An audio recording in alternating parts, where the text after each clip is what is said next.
வணக்கம். சென்னை உங்கள் காந்தி பாண்டிச்சேரியில் 140 கிலோமீட்டர் தூரத்தில் புயல் மையம் கொண்டிருக்கிறது. சென்னையை நோக்கி வேகமாக நகருதுன்னு செய்தியை பார்த்தேன். இப்போது தொடர்ந்து நைட்லேருந்து மழை பெஞ்சிக்கிட்டு தான் இருக்குது. மக்கள் எல்லாம் எங்கே பார்த்தாலும் கொடையை பிடிச்சிட்டு போகிறாங்க. நம்ம இப்போ எங்கே இருக்கோன்னா ஜாபர்கான்பேட்டை சாதனா டீ ஸ்டால் மற்றும் ஆப்பக்கடையில் இருக்கோம். இது வந்து ஸ்பெஷலான ஆப்பக்கடை. ரெண்டு ஜாபர்கான்பேட்டில் பொறுத்த வரைக்கும் ஆப்பம் சுட சுட வடகரி ப்ளஸ் பால்.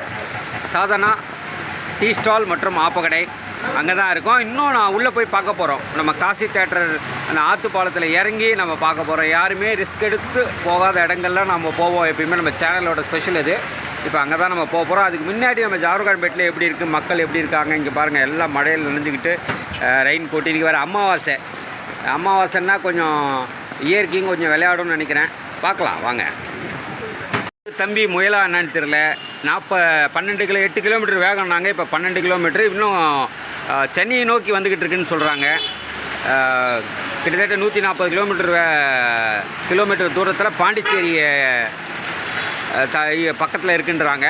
அது நெருங்கி சென்னையை நோக்கி வருதுன்னு சொல்கிறாங்க. இப்போ நம்ம கரெக்டாக ஜாபர்கான்பேட்டில் தான் இருக்கோம். இன்னும் ஆற்று பாலத்துக்கு போகல. இன்னும் காசி தேட்டர், ஆற்று பாலம், பாரதிதாசன் கால்லாம் போகிறோம். ஆனால் நல்லா மழை தொடர்ந்து விடாமல் ஒரே மாதிரி பேஞ்சிகிட்டு இருக்குது. கொஞ்சம் குறையுது, அப்புறமா ஏறுது.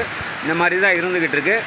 பாருங்கள், எல்லா வாகனமும் லைட்டாக நீந்திக்கிட்டு வருது. ரொம்ப இல்லை, லைட்டாக நீந்திக்கிட்டு வருது. நிஜமாகவே நம்ம கார்ப்பரேஷனில் வேலை செய்கிறவங்கள பாராட்டணுங்க. இந்த கொற்ற மழையில் இங்கே மட்டும் இல்லைங்க. நம்ம இப்போ கரெக்டாக பாரதிதாசன் காலனியில் இருக்கோம். இங்கே மட்டும் இல்லை, நம்ம சென்னை முழுக்க இந்த சென்னை மாநகராட்சி ஊழியர்கள் வந்து ரொம்ப கஷ்டப்படுறாங்க. இந்த பாருங்கள், இந்த கொற்ற மழையில் நம்ம வீட்டில் ஜாலியாக படுத்துக்கிட்டு இருக்கோம். ஆனால் இந்த மழையிலையும் அவங்க வேலை செய்கிறாங்க. அந்த பணிலாம் சிறப்பு. ரொம்ப அவங்களுக்கு நன்றி சொல்லணும். ஏன்னா மழை தொடர்ந்து பேஞ்சிக்கிட்டு தான் இருக்குது. வாங்க, இந்த மோட்டர் போட்டு அந்த பாரதிதாசன் காலனிக்குள்ளே இருக்கிற தண்ணியெல்லாம் எடுத்துக்கிட்டு இருக்காங்க. ஆனால் தொடர்ந்து நைட்டுலேருந்து பேஞ்சிட்டு இருக்கிறதுனால பாவம் அவங்களும் விடிய டியூட்டி மாற்றி பார்க்குறாங்களா, இல்லை இவங்களையே டியூட்டி போட்டிருக்காங்களான்னு தெரில. ஆனால் உண்மையிலே ரொம்ப கஷ்டங்க. சென்னை கார்ப்பரேஷனை பொறுத்த வரைக்கும் அதில் செய்யும் ஊழியர்களை வந்து பாராட்டியே ஆகணும். அதிகாரிகளை பாராட்டுறமோ இல்லையோ, ஊழியர்களை பாராட்டியே ஆகணும். காரணம் என்னென்னா, அந்தந்த தொகுதியில் வந்து தொடர்ந்து அந்த குற்ற மழையில் செஞ்சுக்கிட்டு இருக்காங்க. நம்ம இப்போ வந்து பாரதிதாசன் அந்த புவனேஸ்வரி அம்மன் கோயிலில் தான் இருக்கோம். தண்ணியெலாம் அந்த அளவுக்கு இல்லை. இப்போ நீங்கள் பார்த்தீங்கன்னாவே தெரியும். ஒரு சில இடங்களில் நிற்கலாம், பார்க்கலாம். நம்ம இந்த பக்கம் இந்த பாரதிதாசன் காலனியோட இரும்பு கடை பக்கமாக போகிற ரூட்டை பார்த்தீங்கன்னா அங்கே அந்த இடங்களில் தண்ணி நிற்கிது பாருங்கள். பாரதிதாசன் காலனி தண்ணி நிற்கும். அதனால் அந்த ஏரியாவில் இருக்க மக்கள், அந்த குடியிருப்பில் இருக்க மக்கள் வந்து எல்லாத்துலேயும் வாகனங்கள்லாம் உங்களுக்கு அங்கே ஓரமாக அந்த பார்க் ஓரமாக அந்த நடைபாதையில் நிறுத்திருக்காங்க பாருங்கள். ஏன்னா அங்கே ஃபுல்லாக தண்ணி வரும்னு அவங்களுக்கு தெரியும். அதனாலேயே பாருங்கள், இப்போ கூட ஒரு நண்பர் வந்து வண்டியை லாக் பண்ணிட்டு போகிறார். ஏன்னா தண்ணி வரும், அப்புறம் அதால் மெக்கானிக்கிட்ட போகணும், வண்டி ஸ்டார்ட் ஆகாது. இது மாதிரி ஏகப்பட்ட பிரச்சனைகள் இருக்குது. இந்த குடியிருப்பு வாசிகள்லாம் அங்கங்கே இருக்கிறவங்க வண்டியை நிறுத்துகிறாங்க. இந்த இடம்லாம் பாருங்கள், அவர் நடந்து வராரு பாருங்கள். தண்ணி கொஞ்சம் குறைவு தான். இது கொஞ்சம் தாழ்வான பகுதி.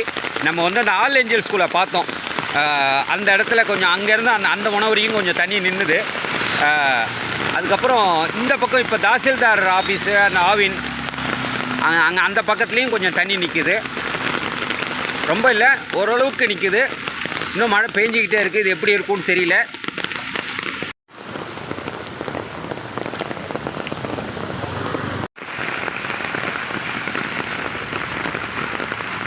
இந்த பாரதிதாசன் காலனியை பொறுத்த வரைக்கும் கார்ப்பரேஷன் வந்து எல்லாருக்கும் நோட்டீஸ் கொடுத்துருக்காங்க. அங்கே இருக்க குடியிருப்பு வாசிகளுக்கு வந்து நாங்கள் வீடு கட்டித்தரோம், காலி பண்ணுங்கன்னு சொல்லியிருக்காங்க. குறைஞ்சது 90% மக்கள் இங்கே தான் இருக்காங்க, இன்னும் போகலை. ஏன்னா இங்கே தான் இருக்காங்க. ரெண்டாவது வந்து மழை தொடர்ந்து பேஞ்சிக்கிட்டே இருக்குது. பொதுமக்கள் வந்து இந்த எலக்ட்ரிக்கல் பொருளில், சுவிட்சில், அந்த ஈபி வீட்டில் இந்த மீட்டர் பாக்ஸ் பக்கத்தெல்லாம் கை வைக்காதீங்க. இந்த நேரத்தில் வந்து ரொம்ப ஆபத்தாக முடியும். அதனால் முடிஞ்ச அளவுக்கு அந்த சீப்பு, இந்த நம்ம வாருவோம் பார்த்திங்களா, அந்த சீப்பு மூலயமா சுவிட்செல்லாம் போடுங்க. இந்த ஏன்னா நம்ம தொடர்ந்து ஈரப்பதம் இருக்கிறதுனால அதோட எர்த்து வரும், கண்டிப்பாக வரும். இப்போ நம்ம அந்த ஆவின் பக்கத்தில் தாசில்தார் ஆஃபீஸ் பக்கத்தில் தான் நம்ம இருந்துக்கிட்டு இருக்கோம். இந்த இடத்துல தண்ணி ஓரளவுக்கு குறைவாக தான் இருக்குது. இருந்தாலும் இங்கே இருக்கிற பொதுமக்கள் என்ன செய்கிறாங்கன்னா, அவங்க வாகனங்களில் வந்து ஓரமாக பார்க்கு கொஞ்சம் உயர்வாக இருக்க உயர்வு அதிகமாக இருக்கிற இடத்துல நிறுத்திருக்காங்க, சேஃபுக்கு நிறுத்துகிறாங்க. இன்னும் வாங்க பார்க்கலாம். பெங்கல் புயல் ரொம்ப வேகமாக வந்துக்கிட்டு தான் இருக்குன்றாங்க சென்னையை நோக்கி. ரெண்டாவது அது இல்லாமல் இந்த கல்வி நிலையங்கள்லாம் ப்ரைவேட்டாக இருக்கட்டும், அரசு துறையாக இருக்கட்டும், சென்னை மாநகராட்சியாக இருக்கட்டும், அத்தனை பள்ளிகளும் விடுமுறை விட்டுருக்காங்க. ஆனால் சில பள்ளி பசங்க சில பேரை பார்க்குற ரொம்ப கஷ்டமாக இருக்குது. பேரண்ட்டு கூப்பிட்டு போகிறாங்க, இந்த மழையிலையும் கூப்பிட்டு போகிறாங்க, ரொம்ப கஷ்டமாக இருக்குது. அது சில ப்ரைவேட்டு கன்சர்ன்ஸ் தான் அது மாதிரி கூப்பிடுவாங்கன்னு நினைக்கிறேன். இருந்தாலும் இங்கே நண்பர் இதே பகுதியில் வசிச்சுக்கிட்டு இருக்கார் நண்பர், அவரை கேட்போம். ஆனால் எவ்வளோ நேரமாக மழை பெஞ்சிக்கிட்டு இருக்கு? அரசு என்னென்ன பாதுகாப்பு சொல்லியிருக்காங்க? 28,000 பணியாளர்கள் போட்டிருக்காங்க. மொத்தம் 68 மோட்டர் பம்புகள் வச்சுருக்காங்க. நிறைய பேரை போட்டிருக்காங்க. ஆனால் அது வரைக்கும் அதுக்கான தேவையான மழை பெஞ்சிருக்கா? மழை 2:30 மணிலேருந்து இதே மாதிரி தானே பேஞ்சிக்கிட்டு தான் இருக்குது. ஆனால் தண்ணி வந்து கொஞ்சம் ஓட்டம் இருக்குது. தண்ணி கொஞ்சம் ஓட்டம் இருக்குது. ஆனாலும் இந்த